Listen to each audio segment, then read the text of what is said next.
سلام، من مرتاد هستم از دایازیست فناوران و خوش اومدید به روز هفتم از چالش 15 روزه یادگیری زبان آر برای بیولوژیستا. امروز میخوایم وارد تاپیک حلقه ها یا لوپ ها بشیم داخل برنامه نویسی و اختصاصا زبان برنامه نویسی آر و ببینیم که چی هستن و کلن چه زمانی ما ازشون استفاده میکنیم. خیلی اوقات توی زبانهای برنامه نویسی ما نیاز داریم که یه کار تکراری رو بیایم و انجام بدیم، یعنی یه تسک به خصوصی میخوایم که بیاد و برامون تکرار بشه. در این شرایط میتونیم بریم سراغ حلقه ها.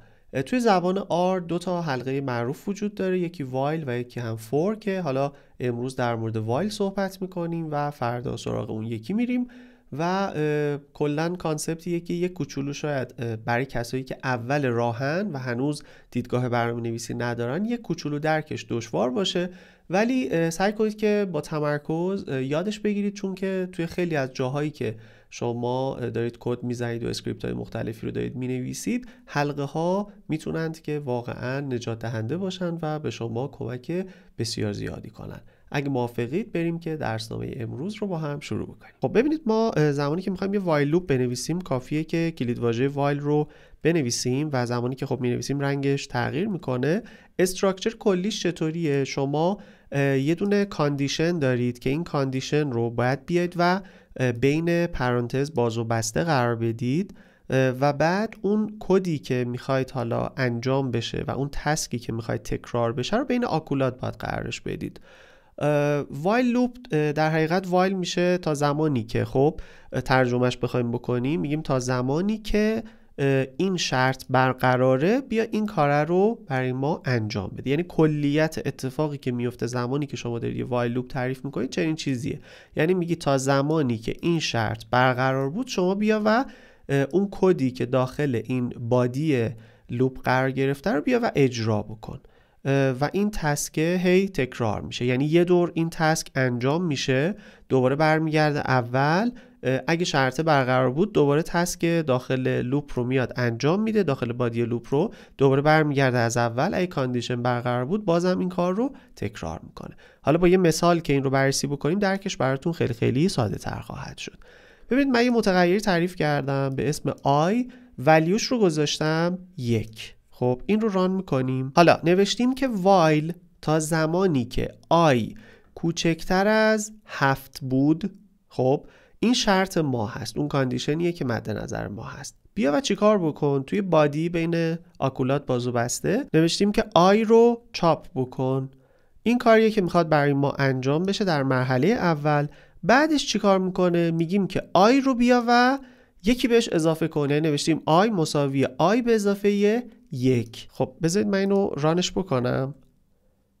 خب همطور که ملاحظه میفرمایید اینجا الان توی کنسول من دارم عدد 1 تا 6 رو میبینم که خروجی گرفته. خب آی من در حقیقت اولی که تعریف شد 1 بود، حالا اینی که اینجا 7 شده به خاطر اینه که این مدام هی آپدیت شده. خب اول میاد اینجا آی رو 1 قرار میده. خب 1 کوچکتر از 7 بله هست، پس میاد 1 رو چیکار میکنه؟ پرینتش میکنه. وقتی که 1 رو پرینت کرد توی این خط میاد و میگه که آی مساوی 1 به اضافه 1، پس آی این بار میشه 2. حالا اینجا میاد و 2 رو قرار میده. 2 کوچکتر از 7 بله، پس میره سراغ بادی و 2 رو برای ما پرینتش میکنه. خب 2 توی خط بعدی پرینت شد. حالا میاد 2 رو به اضافه 1 میکنه و بعد توی آی دوباره ذخیرهش میکنه. این بار آی شده 3، دوباره میره از اول و این شرط رو چک میکنه. این کار تا زمانی ادامه پیدا میکنه که آی ما 6 باشه. زمانی که آی 6 هست و 6 رو برای ما چاپ میکنه، 6 به اضافه 1 مساوی 7. آیا وقتی که دوباره برگرده از اول و ببینه 7 کوچکتر از 7 این شرط ترو هست، این شرط درسته که بخواد بیاد سراغ بادی؟ قطعاً شرط فالسیه، شرط درستی نیست. پس آی ما به خاطر اینکه اینجا توی دور قبلی ولیوش شده بود 7، اینجا داخل environment ملاحظه میکنید که 7 ذخیره شده، ولی توی کنسول دیگه ما فقط همون زمانی که آی 6 بود رو داریم. اوکی، پس به همین دلیل هستش که دیگه حلقه ما متوقف میشه و ادامه پیدا نمیکنه. حالا من اینا رو کنترل زد بزنم که برگرده توی همون فرم اولیه خودش. پس کلیت اتفاقی که داره میفته چنین چیزی هست. حالا ما اینجا فقط به منظور این که ساده متوجهش بشید مثلا نوشتیم print I.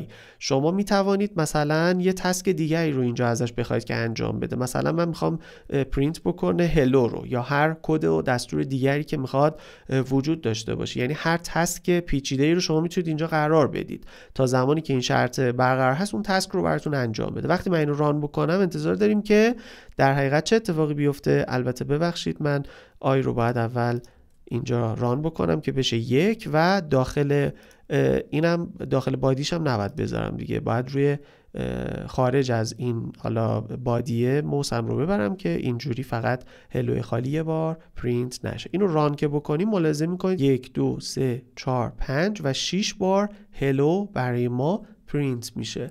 پس ما اگر مثلا میخواستیم که این هلو رو بیایم 6 بار تکرارش بکنیم، به جای اینکه 6 بار بیایم زیر هم اینجوری بنویسیم هلو هلو 4 5 6، یعنی به جای اینکه بیایم و 6 بار هلو رو اینجوری زیر هم بنویسیم اومدیم یه حلقه نوشتیم که این کاره رو برای ما میاد و خیلی راحت انجامش میده. پس زمانی که شما خواسته باشی یه تسک تکراری رو بیای انجام بدی، یه کار تکراری رو بیای و انجام بدی توی برنامه نویسی، میتونی بری سراغ حلقه ها که با چند خط کد اون تسک پیچیده و تکراری رو برای شما بیاد انجام بده. حالا اینجا تسک ساده ای هست، میتونه تسک پیچیده هم باشه، ولی این تکرارهای بیش از حد زیاد جالب نیستش که توی کدتون بخواد اتفاق بیفته و خیلی جاها ما میریم سراغ این حلقه ها. حالا یه سری نکات داره. ما توی وایل لوپ میتونیم که از بریک استفاده بکنیم. حتی توی بادیش میبینید که من اینجا ایف و الس گذاشتم. خب حالا اینو با هم دیگه بررسیش میکنیم. من اینو رانش میکنم، البته آی باید بشه 1، یه بار دیگه اینو ران میکنم و بعد میام این دستوری که اینجا نوشتم رو ران میکنم. خب میبینید که خروجی به ما داد 1 2 3 و 4. خب بیایید حالا با هم دیگه این کد رو تحلیلش بکنیم. ببینید اول از همه آی 1 قرار میگیره. خب چون اول کار ما آی رو 1 تعریف کرده بودیم، اینجا میشه 1 کوچکتر از 7. بله، پس میاد 1 رو پرینت میکنه همونطور که ملاحظه میفرمایید. میاد 1 رو به علاوه 1 میکنه و توی آی ذخیرش میکنه. آی ما میشه 2. حالا در ادامه گفتیم که اگر آی مساوی 5 بود بریک، یعنی حلقه رو متوقف کن، یعنی اینجا ترمز بکن. کلید واژه بریک یعنی این که وقتی اون شرط برقرار بود بریک بکن، استاپ بکن، یعنی نیازی نیستش که حلقه رو تا آخر هی تکرار بکنی. این شرط من درست بود، تو میتونی متوقف بشی. خب در حقیقت زمانی که میاد و آی میشه 4 کوچکتر از 7، بله، پس 4 رو میاد پرینت میکنه، یعنی حلقه 3 بار قبلش انجام شده، تو دور 4م 4 کوچکتر از 7 4 پرینت میشه همونطور که ملاحظه میفرمایید. بعد میشه 4 به اضافه 1 آی ما این بار 5. حالا آی رو میاد توی این شرط ایف آی مساوی 5 قرار میده. 5 خب برابر با 5 شرط درسته، پس بریک اجرا میشه، حلقه متوقف میشه. و همونطور که میبینید من یک دستور شرطی رو توی حلقه اومدم و قرار دادم، اصطلاحاً نستد اومدم کار کردم و شما میتونید که این حالا ایف و الس ها و حلقه ها رو نستد بکنید با هم و این یه قابلیت خیلی جالبه توی آر و خیلی از زبانهای دیگه. خب پس شما زمانی که خواسته باشید در صورت برقرار بودن یک شرط حلقتون متوقف بشه میتونید از بریک بیاید و استفاده بکنید. اینم کاربردیه که داره. اما نکست چطور؟ خب من این بار آی رو مثلا گذاشتم 0، حالا مهم هم نیست خیلی. اینو رانش میکنیم. بسیار عالی. 1 2 3 4 نداریم، شده 5 6 7. خب چه اتفاقی میفته؟ آی اول 0 کوچکتر از 7، بله درسته. 0 به اضافه 1 میشه 1. آیا 1 مساوی 4؟ خیر، پس این اجرا نمیشه. 1 رو برای ما چیکار میکنه؟ چاپش میکنه. یعنی چون شرط ما درست نبود این نکست اجرا نشد. خب حالا آیا ما وقتی که میشه 3، یعنی این پرینته که اتفاق میفته بعدش، آیا ما اینجا مثلا شده 3، اوکی، آیا ما ببخشید اینجا شده 3 داخل شروع حلقه 3 کوچکتر از 7، بله. پس میاد بادی لوپ 3 به اضافه 1 مساوی میشه با 4. پس آی ما میشه 4 اینجا. 4 مساوی 4 آیا هست؟ بله. شرط ایف ما درسته.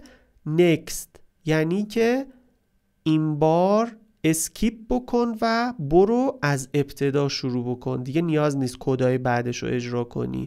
یعنی پرینت آی اتفاق نیفتاده. همطور که میبینید الان 1 2 3 دیگه ما 4 رو اینجا نداریم، رفته دور بعدی حلقه که 4 در حقیقت آی ما شده 4، ولی 4 چاپ نشده. اینجا میاد قرار میگیره 4 کوچکتر از 7، بله. آی که میشه 4 این بار به اضافه 1 مساوی 5، 5 مساوی با 4 نیست، پس این اتفاق نمیفته، 5 چاپ میشه و تا انتها حلقه ادامه پیدا میکنه که در حقیقت در نهایت آی ما قرار هستش که 7 چاپ بشه، چون که زمانی که ما اینجا 6 قرار میدیم 6 کوچکتر از 7 درسته، 6 به اضافه 1 میشه 7 و 7 چاپ میشه، 7 کوچکتر از 7 نیست، پس حلقه متوقف میشه. و علت اینکه این بار 7 رو میبینید اینه که چون من آی رو از 0 شروع کردم.